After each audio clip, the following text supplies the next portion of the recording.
Hola a todos y a todas, bienvenidos a esta nueva edición de Espacio Viva. Yo soy Santiago Rincón Gallardo, titular de Relación con Inversionistas e Índices en Viva, y el día de hoy tenemos el gusto de platicar con Jesús Toño. Él es director regional para Latinoamérica de FTSE Russell. Jesús, bienvenido. Gracias, Santiago, y gracias a Viva por la invitación. Perfecto. Oye, vamos a empezar por lo básico. Platícanos qué es un índice y para qué sirve. Ok, perfecto. Mira, un índice es una cartera hipotética de acciones o valores que está diseñada para medir las características y rendimiento de una clase de activos, mercado, segmento o alguna estrategia en particular. Ahora, ¿para qué sirven? Vemos índices en la tele, en internet, en noticias, en publicaciones financieras, y eso nos da una idea de cómo se comportan ciertos mercados y o cierto tipo de activos. Muchas veces nos quedamos en eso y pensamos que solamente sirven para eso, como un benchmark o un punto de comparación, pero la verdad es que hay muchos más usos.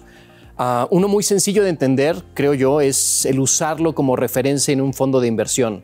Ahora, como sabes, hay fondos activos y pasivos. Ahorita me voy a referir exclusivamente a los fondos activos, cuyo principal objetivo es ofrecer un rendimiento superior al rendimiento del índice al que están referenciados.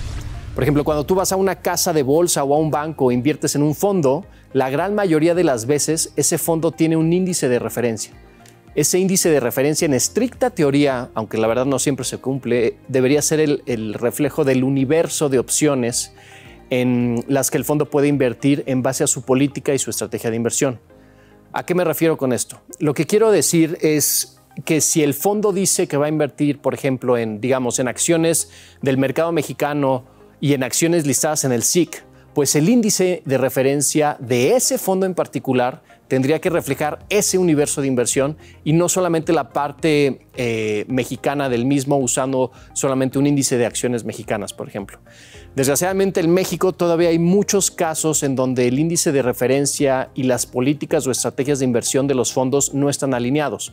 Por ejemplo, hemos visto casos donde la estrategia de inversión del fondo dice que va a poder invertir en acciones mexicanas, estadounidenses y canadienses.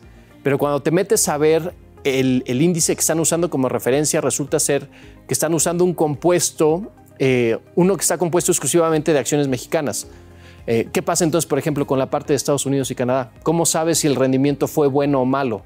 Pues a menos que tengas un índice que contemple acciones mexicanas, estadounidenses y canadienses, o sea, que te diga cómo se comportaron todas en conjunto, no lo sabes. Claro. Con el índice que tienes estás comparando peras con manzanas.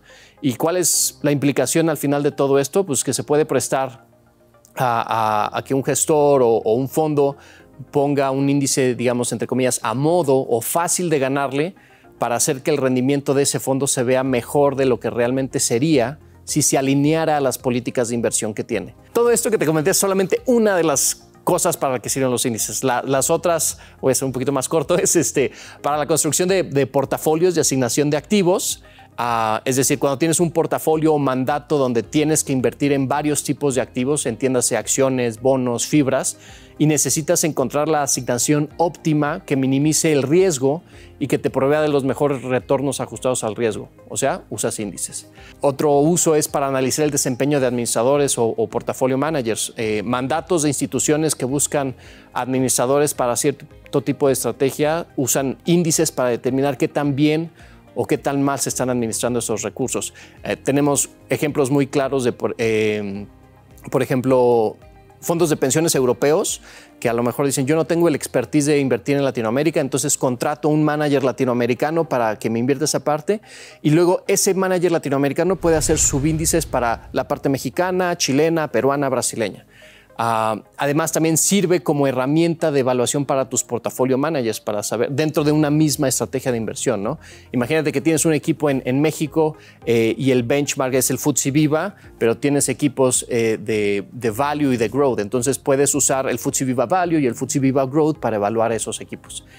Y finalmente también sirve para la creación de productos como ETFs o notas estructuradas. Buenísimo, digo, bastante completa la respuesta. Ahora, ¿cómo se crean los índices? ¿Cómo se crea un índice? ¿Cuál es el proceso? ¿Qué considera? ¿Qué no? Ok. El primer paso es definir un objetivo. ¿Qué quiero medir con ese índice? ¿Quiero medir acciones? ¿Quiero medir bonos? ¿Quiero medir fibras? ¿En qué mercado? Etcétera, ¿no? Una vez que tienes definido ese objetivo, se define el universo de inversión que se considerará como elegible y posteriormente se aplican reglas como de free float, que es el porcentaje de las acciones que están realmente disponibles para el público, reglas de liquidez, de tamaño y de la historia que tiene la emisora de estar listada. Normalmente los proveedores de índices hacemos un énfasis en la liquidez y en la historia porque a final de cuentas lo que nos interesa es que el índice sea replicable, porque no solamente lo pueden usar o es para que lo use un proveedor de ETFs que va a tener que replicar el índice tal cual, pero también un portafolio manager que le sea fácil entrar y salir de ciertas acciones a la hora de estar siendo referenciado a ese índice. Claro. Y bueno, todos conocemos los índices accionarios del mundo, el S&P 500 de Estados Unidos, el FTSE 100 de Inglaterra, el FTSE Viva de México. Si una empresa no está en el índice, no está en el S&P 500, no está en el FTSE 100, no está en el FTSE Viva, ¿qué puede hacer para entrar? La respuesta corta ahí es cumplir con todos los puntos de la metodología que se aplique a ese índice. Por ejemplo, en la pregunta anterior hablé de definir un objetivo y las reglas adicionales, ¿no? Todo eso se estipula en un documento que se conoce como la metodología del índice y en la gran mayoría de las veces los proveedores de índices hacemos públicas esas metodologías, de manera que cualquiera pueda saber si cumple o no con las reglas para ser incluido. Ok, perfecto. Oye, platícanos ya un poco más concreto del ejemplo del FTSE Viva, el índice que creamos en conjunto FTSE Russell con Viva. ¿Cuáles son sus características? ¿Cómo funciona? El FTSE Viva es un índice que tiene varias características interesantes y que lo hacen un excelente índice si el universo de inversión o el mandato de inversión es renta variable mexicana. El FTSE Viva es un índice, primero, que antes que nada está basado en la misma metodología de nuestros índices globales, así que puede ser considerado como la pieza mexicana del rompecabezas de una estrategia global. Es un índice incluyente en el sentido que su objetivo es cubrir el 99% del mercado, independientemente de con cuántas emisoras necesites para lograr ese porcentaje. Por ejemplo, al día de hoy tenemos 42 emisoras en el índice, pero ha llegado a tener más de 50. Al tener que cubrir el 99% del mercado, incluye también compañías de capitalización relativamente pequeñas o small caps y también incluye fibras. Y además es un índice democrático en el sentido de que no importa en qué bolsa esté listada la emisora, siempre y cuando cumpla con los criterios metodológicos, puede ser incluida en el índice. Vamos a voltearnos un poquito al tema de sustentabilidad, de ESG o ASG por sus siglas en español. ¿Qué factores toman en cuenta? Digo, primero, platícanos un poquito qué es ESG en términos generales para ustedes y qué factores toman en cuenta ustedes para incluirlos en sus índices. Ok, ESG es Environmental Social Governance, factores ambientales, sociales y de gobierno corporativo, y son factores que se evalúan dentro de cada una de las emisoras. En FTSE Russell tenemos una metodología que es pública y que explica el proceso que seguimos. Se basa en evaluar la exposición a los diferentes riesgos ESG de acuerdo a la industria en donde opera la empresa o la compañía. Una vez que se identifican esos riesgos, se evalúa a través de fuentes de información que son públicas qué también se está manejando la compañía esos riesgos. Entonces, digamos que los principales pasos es la determinación a la exposición a los temas, por ejemplo, biodiversidad, cambio climático, derechos humanos, estándares laborales, gobierno corporativo. Luego hacemos una evaluación a nivel indicador de cada uno de esos temas y una vez teniendo eso, hacemos lo que dicen un roll-up para evaluar temas, luego pilares, los pilares son ESG, y luego llegamos a una evaluación del ESG rating como un consolidado. Perfecto, buenísimo. En México tenemos el FTSE for Good Viva. Platícanos un poquito de la serie FTSE for Good.